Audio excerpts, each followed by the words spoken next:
Hi guys! Magandang gabi po sa ating lahat. Welcome back po dito sa Gandara SIU channel. Andito na naman nga po akong muli nagbabalik. Ang nag-iisa ninyong nagmamagandang Kaligitary Gods upang magatid ng panibagong update and latest happenings patungkol sa TVJ. Basta mga balita na may kinalaman po sa Itbulaga, sagot na po natin yan. Ganon din po sa mga chicken chismis sa loob at labas ng showbiz. Kaya naman kung di ka pa nakaka-subscribe, i-click mo na yung subscribe button at ang notification bell para maging updated at una ka sa mga nilalabas nating balita na nasasaga po natin araw-araw. So for today's video, ang pag-uusapan nga po natin ay patungkol dito sa anak ni Willie Revillame na si Meryl Soriano. So trending nga po siya ngayon sa social media mga kadarikans. Lalo na dito sa Facebook, ayan makikita nyo, popular now si Meryl Soriano. So bakit? Paano po kasi mga kadarikans ay guest po siya sa Family Feud kanina lang. As in, kanina lang. Araw po ng Lunes, July 15, 2024, guest po siya sa Family Feud. Kung makikita niyo po dito sa picture, ayan po siya mga kadarikans. And alam naman natin na ngayong araw din po ang umpisa ng Will to Win ni Kuya Will sa TV5 at live na po siyang napanood kanina natin sa TV5 and sinuportahan ko po yan. Nanood po ako kanina ng Will to Win ni Kuya Will. Mapa-live man po sa Facebook, sa YouTube sumisilip din po ako, and ganun din sa television. So, pare-parehas na ka-open kadarikads para bilang suporta po natin sa Will to Win ni Kuya Will. Nakakatuwa nga guys na-miss ko po bigla yung mga palaro ni Kuya Will kasi talagang kami po ay supporter ni Kuya Willie Revillame noon pa man.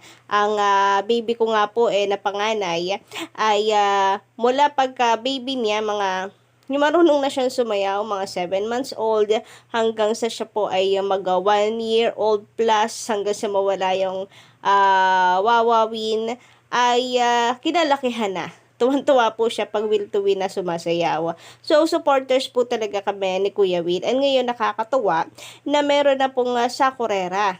Nakakatuwa po yung game na to kanina.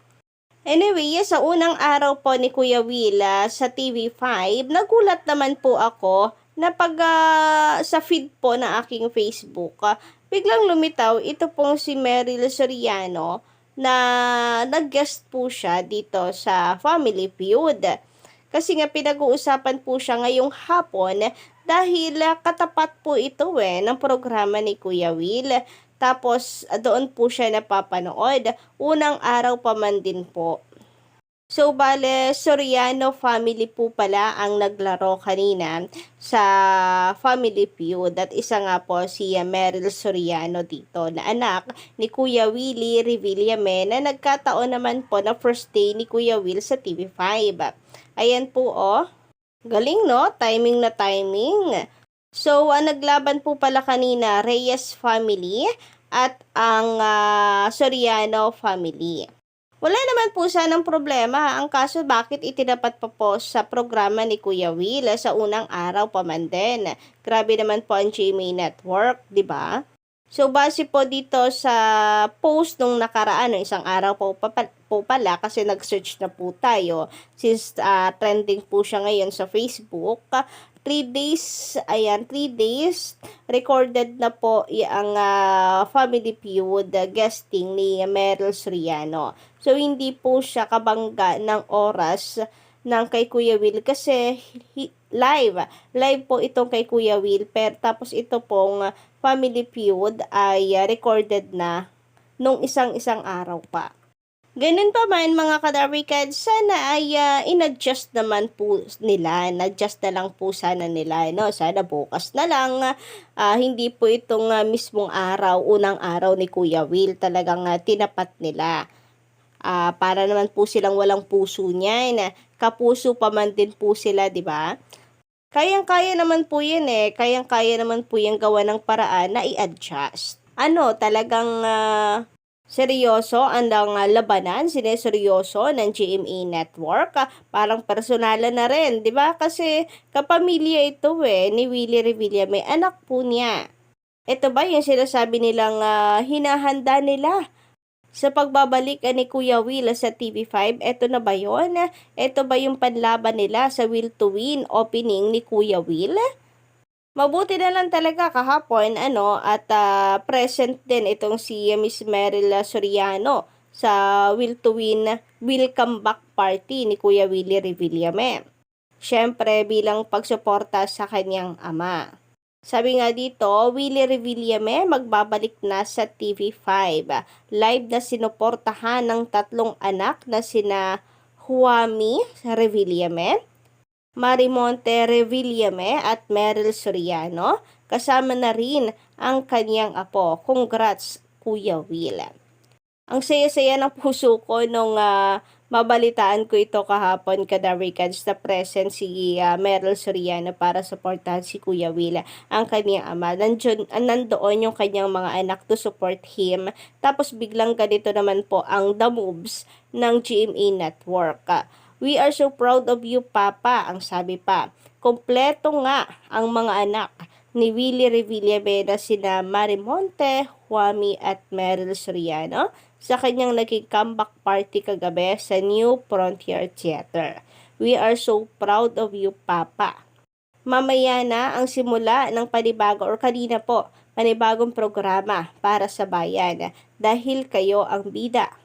Will to Win ngayong hapon na mula Lunes hanggang Biyernes, mapapanood sa TV5.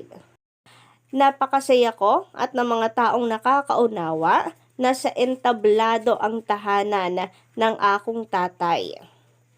Dito siya nakakatulong at nakakapagbigay ng tunay na serbisyo sa tao. Taos puso akong nagpapasalamat sa TV5 Manila sa pagkakataong ito. At taos puso akong nagpapasalamat sa mga tao na bumubuo ng Will to Win na napakaganda. Maraming salamat sa lahat ng sumusuporta kay Papa. Kayo ang tunay na bida sa programang Will to Win. Congratulations at Will to Win Official at sa mga bagong mga kasama na mga host, dancers at production. Thank you from the bottom of my heart. What a great new journey for all of us. Sabi ni Meryl sa kanyang post. Congratulations, Kuya Will. O diba? Napakagandang mensahe po ni Meryl Soriano para sa kanyang ama at pagpapasalamat po sa TV5. Tapos ganito naman yung gagawin po ng GMA Network. Ganito naman ang the moves ng GMA ng Family Feud. Talagang itinapat po sa unang araw ng live ni Kuya Will sa TV5. Galing manira po ng araw, no? Well, yan po yung naramdaman ko, guys. Nalungkot ako bakit first day kasi ni Kuya Will. And sabi ko nga bilang supporter ni Kuya Will, ang sakit nung makita po na parang lumalabas na kinalaban tuloy ni Meryl Soriano yung programa ng kanyang ama. Even we all know na kaya naman po i-adjust ng GMA Network yan na pwedeng bukas na lang. Pero kayo guys, opinion ko lang naman po ito, damdamin ko lang naman po ito. Pero kayo, ano pong inyong say? Ano po ang inyong masasabi patungkol po dito sa naging move ng GMA Network para tapatan ang programa ni Kuya Will? So, paki-comment na nga lang po dyan na sa ibaba. Parang gusto ko na tuloy maniwala na ang GMA wala pong puso dahil po sa kanilang moves na ito. Imposible naman na hindi po nila alam na ngayon po ang unang araw ni Kuya Will sa TV5. Nako, may nag-uusapan na po yan last month pa. Anyway, again, good luck po sa ratings ng Will to Win. I hope na marami po ang nag-abang at sumuporta sa unang araw ng pagbabalik ni Kuya Will sa TV5. Sayang lamang din dahil wala pong naging crossover na naganap between Itbulaga at Will to Win. Inaasahan and gusto po sana kasi ng mga Darwicans na maging guest kahit po sa therapy man lang. Ito si Kuya Will sa Itbulaga. Pero siguro dahil sa kabisihan, kaya hindi po nakapag-guest or malay nyo naman, sa susunod ay meron na pong crossover na maganap and then ang TVJ naman dito po sa Will to Win. Pero sa ngayon, baka hindi po mangyari yan dahil wala pa po si Boss Joey, no? Nasa bakasyon pa po siya, nasa Chicago pa. So, yun lang po muna guys ang ating update sa gabing ito. Don't forget to click the subscribe button and notification bell para po sa iba pang mga balita.